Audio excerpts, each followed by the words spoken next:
今天给您备了6个凉菜，10个热菜，齐菜吗？先上凉菜吧，我们人还没齐，一会儿再上热菜。哎，好的。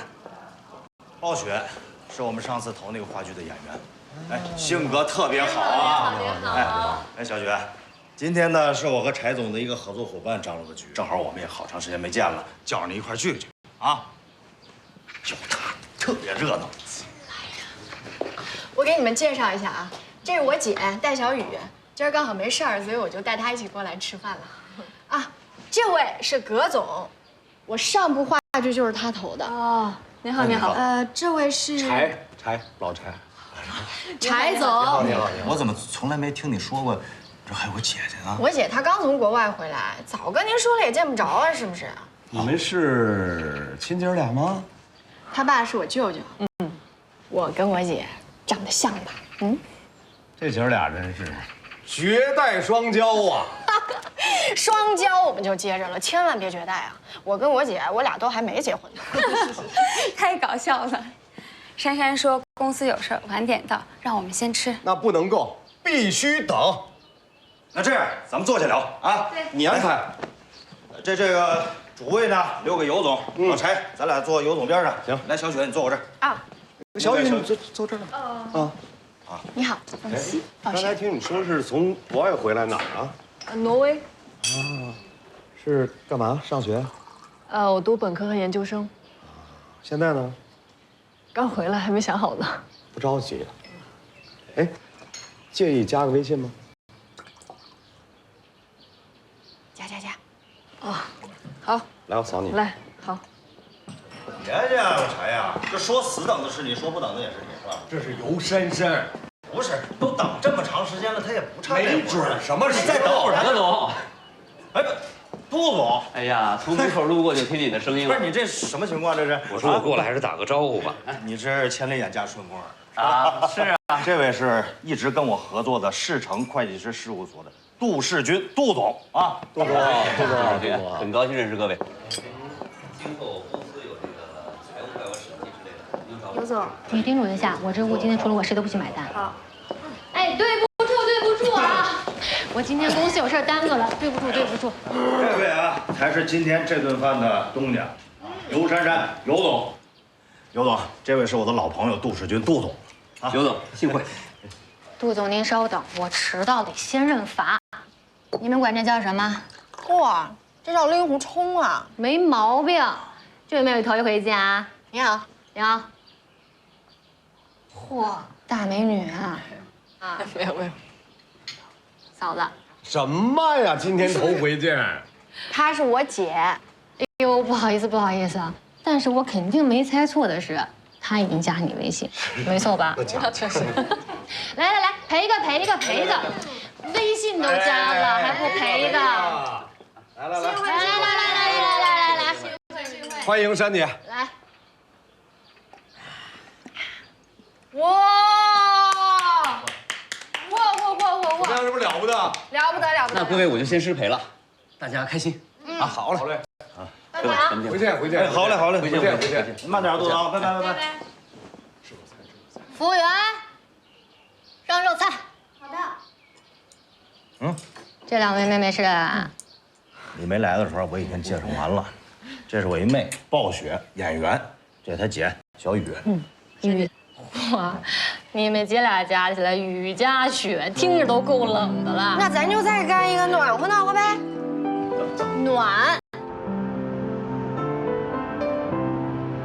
让我跟你讲，你来之前我们都领教了小雨。从进来到现在一杯没落。看现在，面不改色心不跳。别呀，柴总，这心还是得跳啊，还得那扑棱的跳。要不咱们在这儿跟尸体喝酒呢？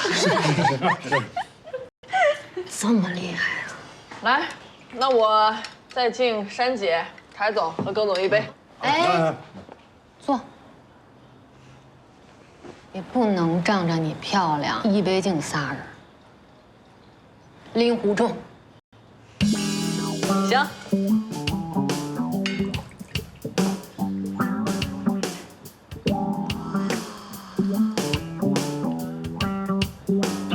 瞧见没有？厉害！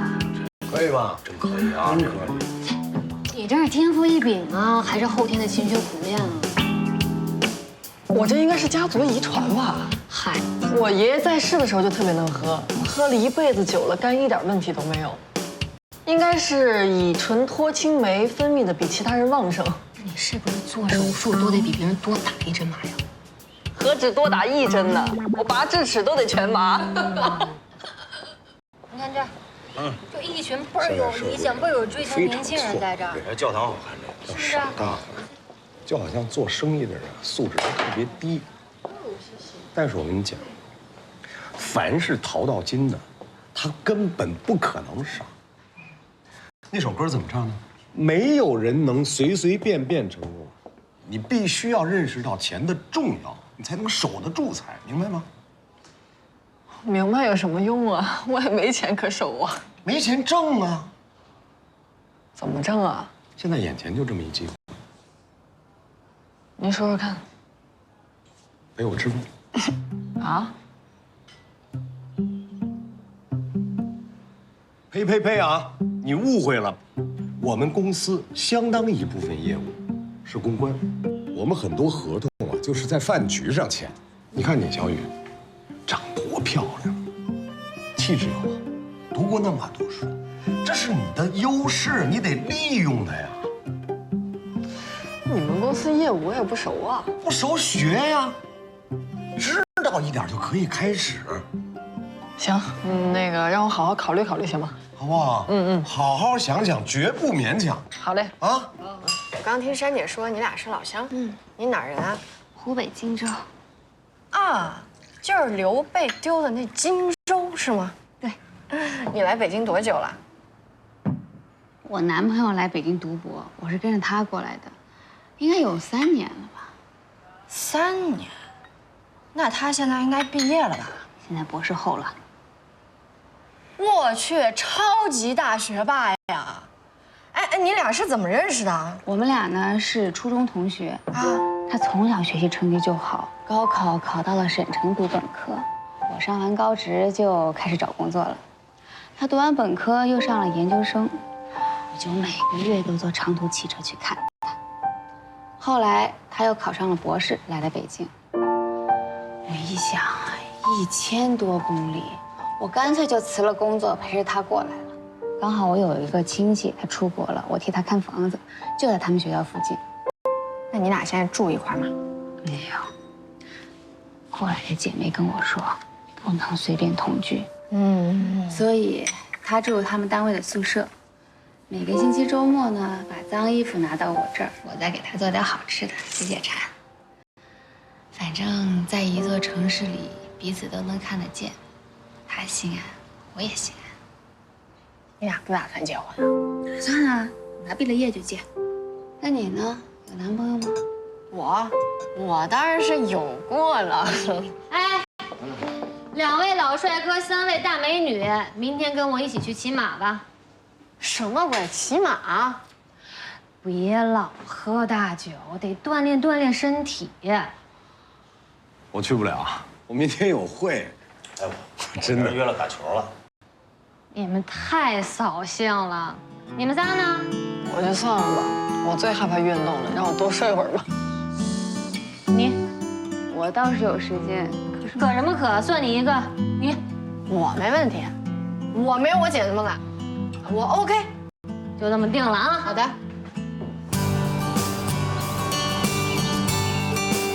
方雪，哎，你哪个学校毕业的呀？中戏。好学校，我听说表演有3大体系，斯坦尼、布莱希特，还有咱们中国的梅兰芳。前俩我也不了解，但是我觉得梅兰芳肯定是最好解的。你属于哪个流派？我属于梅兰芳的弟弟梅兰柱。梅兰柱，梅兰芳还有弟弟吗？没听说过呀。听他瞎说呢，他不是梅兰柱，他是梅正经。我这哪儿是没正经啊？我是没入流，珊姐。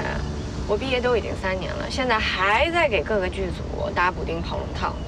我觉得你特别的搞笑，应该演喜剧。这你就不懂了。其实喜剧的内核恰恰是悲剧，你看那些喜剧大师，其实他们内心都非常的敏感、脆弱、忧郁。像我这种内心乐观、凡事都可以看得特别开的人，恰恰适合演悲剧，因为无论多悲的情节，我自己都可以走出来。还挺了解自己的。但像你这种凡事不拿自己当回事的人，本质上应该是特别自信嘛。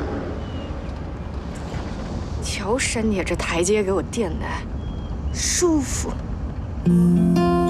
哎，珊姐，说真的，如果以后我连龙套都没得跑的话，我就跟你混了。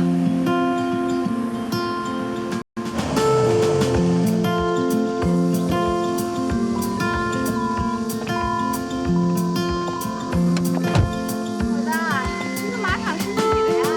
嗨，什么我的呀？我就在这办了张会员卡。哎，珊姐，我以后可真跟你混了啊！你连我是干嘛的都不知道，就敢跟我弟投名状，你就不怕把你给卖了？把我给卖了啊！就我这盘小豆芽菜，人打劫的看到了，都得把菜倒了，然后把盘子给拿走。你放心吧，我保证不卖你，我要人跟你下去。你口味够重的呀，珊姐，还要拿我下酒。珊珊，哎，斌哥，哎呦，少见，这可有日子没来了。我给你打那么多电话约你出来吃饭，你都不来，原来跑这躲清静来了。哎呦，我可不是躲清静，中午一起吃饭，饭桌上聊。好。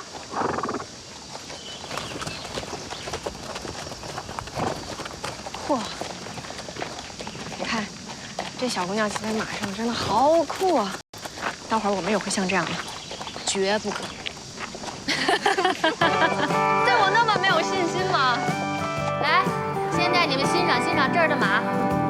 给我找一匹老实的马，你把我给摔着了。放心吧，教练都给你找好了，不会摔着你们的。我跟你们说啊，这马是非常通人性，当然也非常欺负人。你就往他面前这么一站，他就能看得出来你们是会骑的还是不会骑的。哇塞，真的假的，珊姐？哎，这会骑马的要走什么姿势啊？我学学看像不像？一会儿能不能把马给骗了？啊，这是我的马，他爸爸是世界杯盛装舞步的冠军，他妈妈是欧洲选美大赛的冠军。哇塞，贵族血统啊！他叫什么名字啊？雪茄。想我了吗？雪茄。珊姐，太咬人了，我好想摸一下，是不是？雪茄。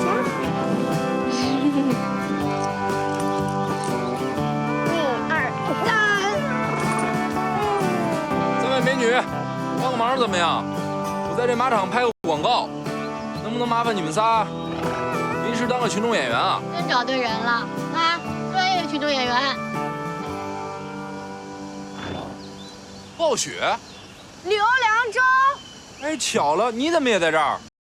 你们认识啊？哎，我给你们介绍一下啊，他是我们上一部戏的摄影师，他叫刘良洲。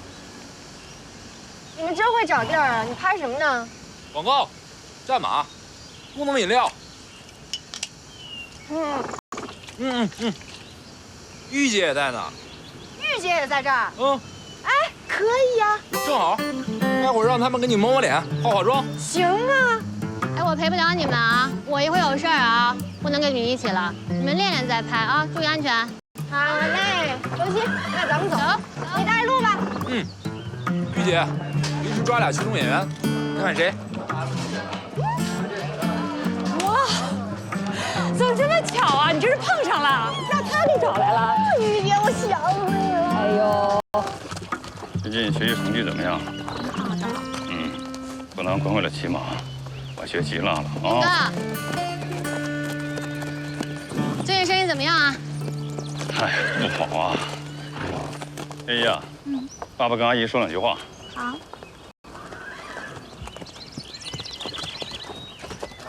珊珊，真不好意思，我一直派人盯着那笔应收款，等钱一到账，我立马把经理的钱结了。斌哥，我没有催你的意思啊。你再容我些日子，明天呢，我把利息先给你结一部分。斌哥，你这话就远了。我做生意还是您领进门的，利息就免了。等你资金周转过来，把本金还我就成。珊珊，谢谢。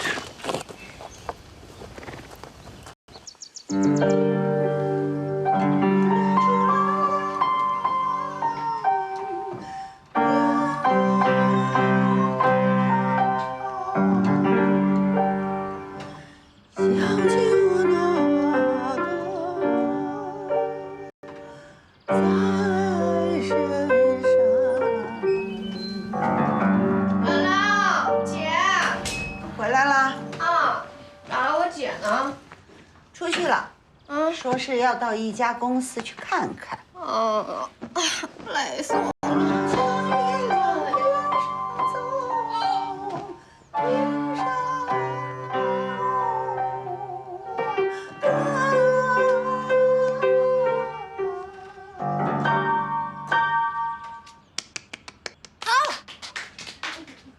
扛麻袋去了。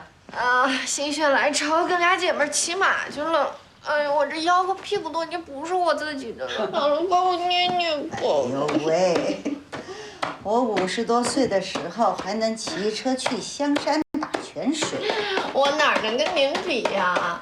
您那时候可是有我姥爷的爱情滋润着呢。谁挡着你谈恋爱了？谈恋爱可比骑马累多了，怀一个得歇1个多月，还是算了吧。那是你自找的。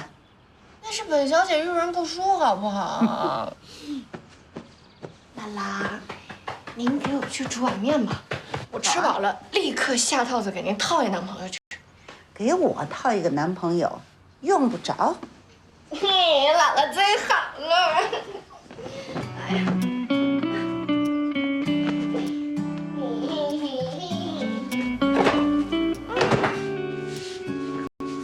别倚着冰箱，像什么样子？拉拉，我刚回来的时候，大老远我就听见您弹琴唱歌，那声音纯净，一点都不像70多岁的人呢。好歹我也是师范学院声乐系毕业，那几年的汤可不能白喝了。人家都说几年的饭不能白吃，那怎么喝汤啊？上大学的时候粮食紧缺，粮票我都留给你姥爷了，汤不要粮票。我知道了，您这是打算用粮票来换取我姥爷一辈子的俯首帖耳，深谋远虑啊！别拿这词儿甜乎我，他要真俯首帖耳，我也不会过得这么闹心。您还闹心啊？啊！我看您这是贪心。我姥爷跟您过的这一辈子，只要是您说行的事儿，他连个不同意的标点符号他都不敢往外冒。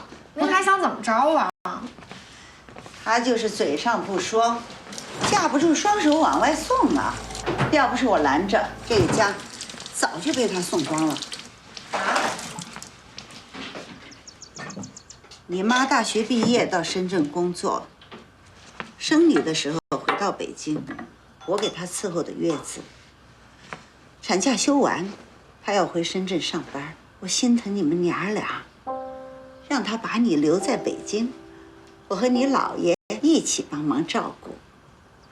你舅舅觉得你妈占了天大的便宜，立刻把小雨送到北京上托儿所。你姥爷跟我说，咱们一碗水要端平，身边有孙女儿和外孙女儿一起多好啊！咱们老两口的退休生活也不寂寞，他们姐俩也有个伴儿。我这还没表态呢，人家就举着双手欢迎去了。你说这叫俯首帖耳，给我气的。所以呀，我跟我姐都是您带大的。是啊，水土、温度、营养都一样，可是结的果却南辕北辙。还是那句话，随根儿。你和你爸妈善良老实，你舅舅和舅妈私心重，遇事总想着自己。姥姥，您跟我舅舅到底是为什么呀？能不提他吗？我小的时候你们不告诉我，说我什么都不懂。我现在长大了，总得让我知道了吧？知道多了，搁心里是块病。这心里老带着疑问也是块病啊。这么多年来，我只要一提到舅舅舅妈，您就非常的不高兴。你们之间到底发生什么了呀？我懒得提。嘿，您怎么这样啊？您说不说？您要是不说的话，我就拿这蛋我磕头上了啊！到时候外头的人传起闲话来说，这家老太太哎拿鸡蛋活活逼死自己的外孙女了啊！您说不说？我说我磕了啊！我磕了！哎呀，行了行了，你赶紧给我放下，你吓唬谁呢？这孩子说不说嘛？好几件，你让我说哪个呀？从老爷活着的时候开始说。哎，我全身都要散了。饿了，晚上吃点什么呀？你订外卖吧，腿疼。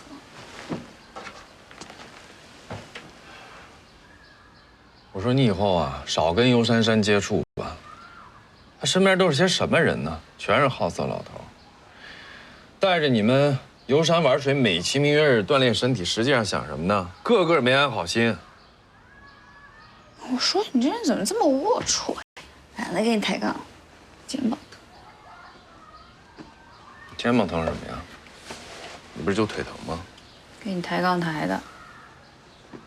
我现在就给尤珊珊打电话，以后这种事儿让她自己去，少拉着你。哎，一个星期就回来这么一次，你累得跟死尸似的，回来还有什么意义啊？打，你现在就打，你不是有他电话吗？不怕他骂你就打。打就打，我占理的事儿，他凭什么骂我？我现在就打。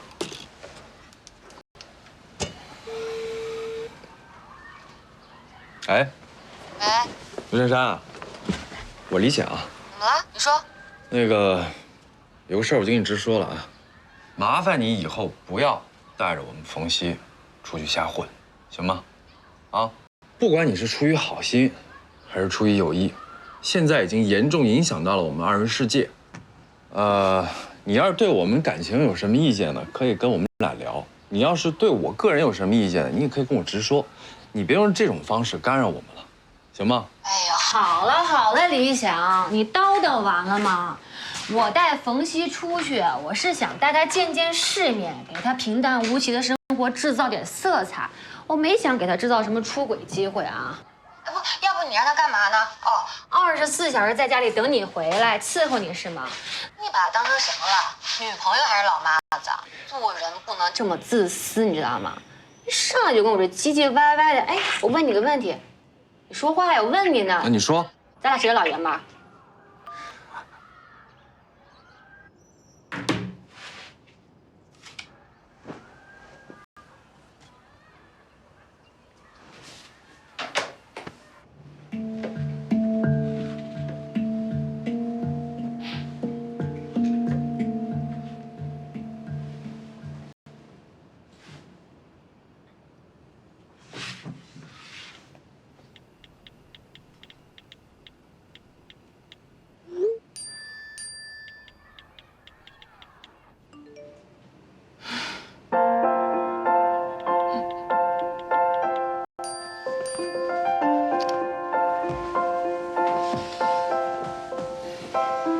被骂了吧？他这个人天生不讲理，我那是让着他的。哎呀，好了，我以后不去了，行了吧？嗯。吃什么？我订。哎呦，吃1个礼拜的食堂，吃点你做的。那你帮我搬个。还是优秀。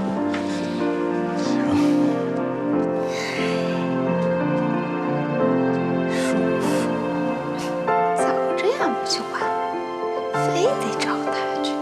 自古以来啊，在吵架这件事上，知识分子从来都赢不了泼妇。知道你还去找他？这要说到10来年前了，咱家老房子拆迁，给了一笔钱。后来就买了这房子吧？是啊，但那时候说给还没给呢。你舅舅一听到信儿，就立刻从杭州跑了回来了。一进屋就开始忙活，买菜做饭，给我们俩端茶递水的，我就觉得有什么不对劲儿。跟我妈去那儿看。你还是住东屋。哎呦妈！你们都不回来，我把被子都给收了。妈，这事儿您就别忙活了，我自己能行啊。您赶紧坐，您坐。哎，妈，我给您再沏点茶去啊。不用，我跟你妈喝一杯就行啊。你是不是有什么事情要跟我们说呀？哎呦妈，我有什么事儿？我就是来看你了。说吧。爸，那我说了。妈，您看呢，您二老现在都这么大岁数了，我呢又知道这个老房子马上就要拆迁了，我就想啊，到时候拆迁以后啊，您二老啊别着急，先买新房子。我呢有这么一想法，我在杭州啊也想换一个房子，我想呢到时候二老啊去杭州，另外呢咱们可以把钱啊搁在一块儿，买个稍微大点的。我就知道你是无事不登三宝殿。哎呦妈，这怎么叫无事啊？这可是好事儿啊！南方的气候好，是我喜欢。不像咱北京太干燥。对啊，何江啊，你准备买多大的呀？这个房子看了没有？多大我现在还没想好，但是啊，离西湖特别近。我不同意。老树挪窝，伤根儿。我和你爸这把岁数了，背井离乡干嘛去？哎呀妈，这怎么能说是背井离乡呢？到时候您往杭州一住，那儿就是您的家。我在这儿活了一辈子了，到了南方什么都不适应。哎呀，不去。你爸要去，你把他带着去。我就找个安静的、离医院近点的小区，买个房子，够咱俩住就行。要不咱们就先买套远点的，省点钱，给侯江他们买个大的。爸，远点的有多远？5环外倒是便宜，咱俩能去吗？有个毛病去医院得多费劲儿。要我说，有多少钱就干多少事儿。你们一家3口怎么非得要个大房子？先买个小的，等以后挣了钱，您把西湖买下来是你的能耐。我不占你的便宜，老惦记着我们这棺材本干什么？哎呀妈，我这不是就是个建议吗？您要是不同意就算了，您干嘛把话说得那么伤人呢？反正我哪儿也不去。拆迁款下来，谁也别惦记。我们买房子养老用，这件事情就这么定了。谁也别劝我。你也早点睡，明天还得回去呢。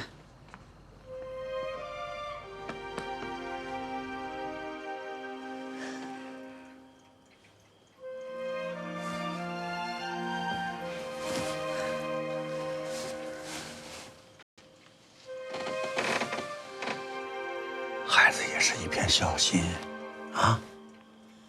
人家孩子是天钱给父母买个大房子，这是用咱俩的钱给他买个大房子，这叫孝心。你这人聪明一辈子，一遇到儿子的事儿，智商就立刻不够使。我总不能老了，混得连个窝都没有了吧？这哪至于啊？哎，那是咱出的钱买的房子，肯定是咱们的家，对不对？一个屋檐下住着2家人，到底是谁当家？是我还是朱敏？都是一家人，谁对就听谁的呗。切！世界上就属这句话不是人话。什么叫对？各说各的理儿。谁对谁错，怎么分？我说呀，你这个老太婆呀，就是太强势。你说那么劈头盖脸的对孩子吼了一通，你说儿子听了以后多伤心呐！我管不了那么多。我给他从小养这么大，我对得起他。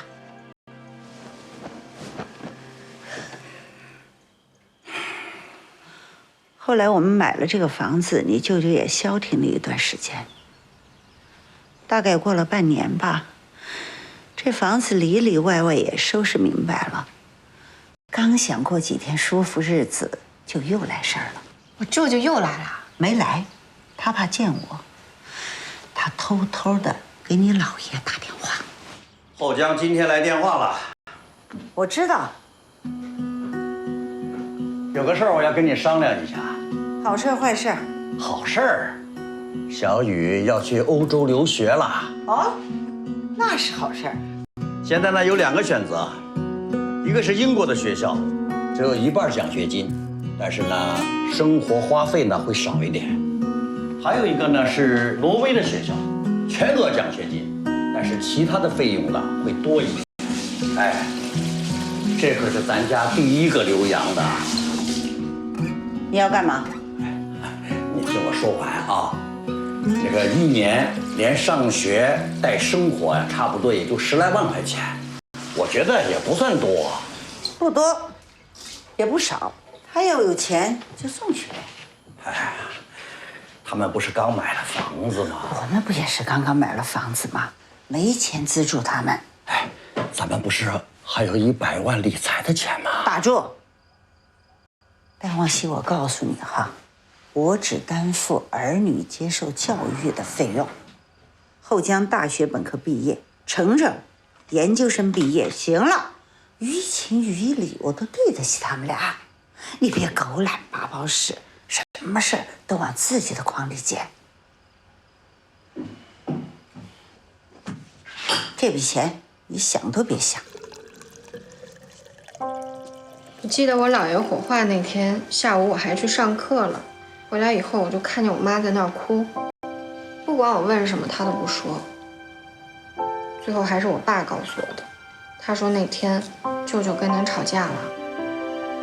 你姥爷走那天，你舅舅在家里灵堂上就跟我闹翻了。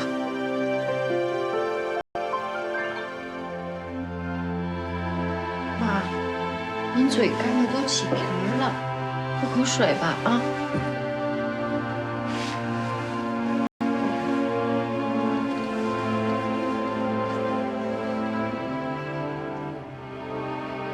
妈，以后你有什么打算？活一天算一天，没什么可想的。您伺候我爸这么多年，现在他老人家走了，您岁数又大，要不您跟我回杭州吧？待在这儿挺好，去了就是给你们添乱。您别这么说，我们给您养老也是天经地义的事。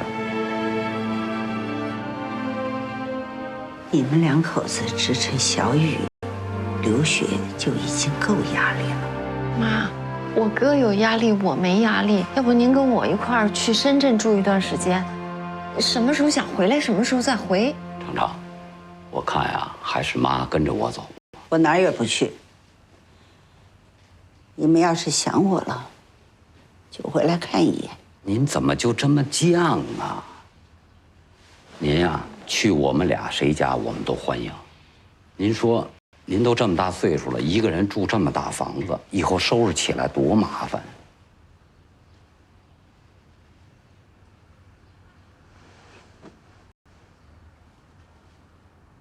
说吧，你有什么事情？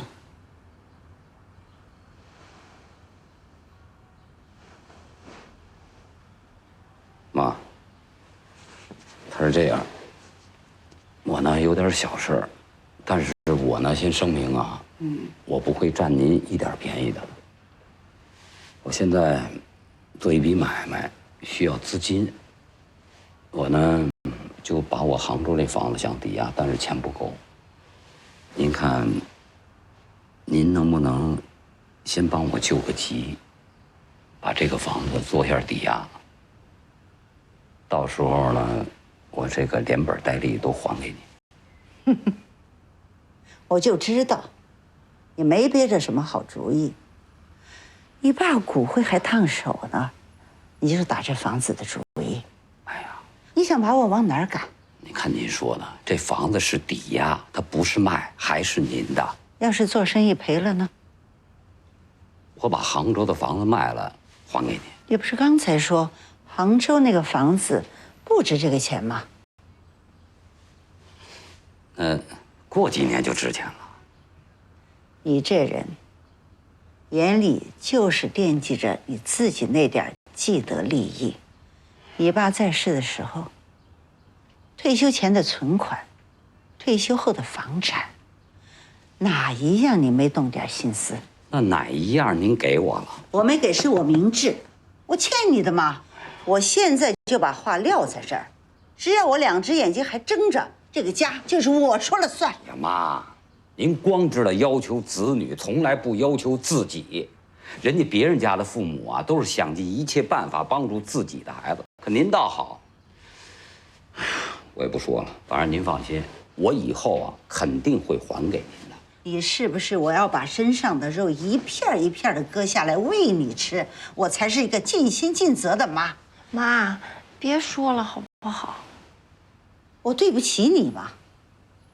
我是让你饿肚子了，还是断了你受教育的前程？人这一辈子不光是读书吃饱饭这点事儿，做生意找我们，养孩子找我们，买房子还找我们，你究竟想干啥？妈，乌鸦还知道反哺，都是做了父亲的人，就你这样，怎么给小雨做榜样？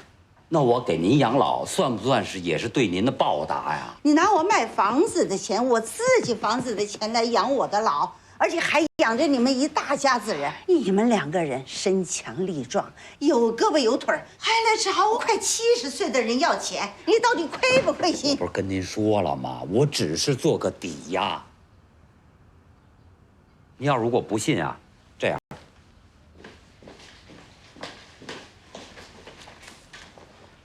我们呀，白纸黑字签个协议行不行？我不签，到时候你拿出去，说你妈不通人情，我倒成了坏人了。我怎么就跟您说不通呢？哪有像您这样做妈的呀？防自己的孩子跟防贼似的。谁家的妈好，你奔谁去？您啊，这话还别说的那么绝。以后您真有个病有个灾了，不是还得指望我们吗？指望你？我可不敢。我身上200多块骨头，还没有1块是软的。待会讲，咱俩母子一回，生你养你一场，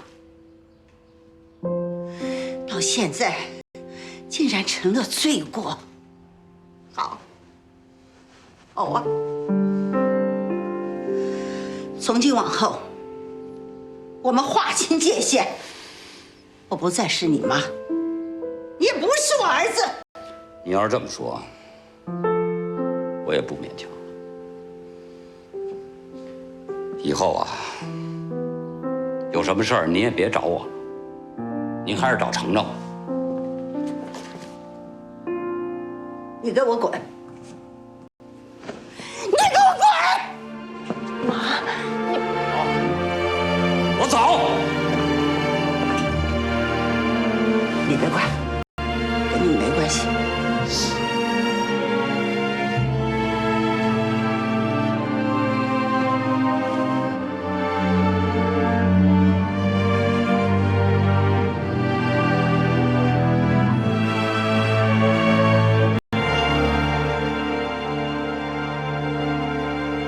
消消气儿，老太太。我跟你舅舅整整10年没有来往。你说，做父母的把孩子辛辛苦苦的拉扯这么大，换来的就是这个。我做错了吗？您当然没错了，但是我说2句，您别不爱听哈。如果我舅舅现在真的有事儿求到您这儿了，您帮不帮他呀？不帮。他要是低下头跟我认个错，我能原谅他。但是还是那句话，饿了吃饭我这儿管够，拿钱没有，我的义务早就尽完了。您看，其实你们娘俩是一样的，谁都不肯说软话。您等着他服软，他等着您召唤。召唤他，这不是乾坤倒转吗？是我生的他，还是他生的我？哎呦，姥姥，您不能拿辈分压人吧？不是我压着，你能消消停停的在这屋子里坐着？哎，我发现了，我不告诉你，你总是追问。我告诉你了，你怎么胳膊肘往外拐啊？谁往外拐了？谁往外拐了？就是你往外拐。我没有，我永远坚定的站在您这边儿。哎呦，嗨，我就是听来听去，我觉得这事儿没必要闹成这样。你是说我小题大做？没有，我对您的遭遇深表同情，对我舅舅的恶劣行径表示强烈的谴责。这么多年，我没再说过这事儿。您说的对，知道太多了，搁在心里确实是块病哈。哎，姥姥，您觉得我姐她知道这事儿？她肯定知道我跟她爸闹矛盾了，但具体什么事儿她未必知道。因为你舅舅如果站在他的角度上说这事儿，我肯定180个没理儿。那这么说，我舅舅人还行啊？行个屁！他那就是没脸说。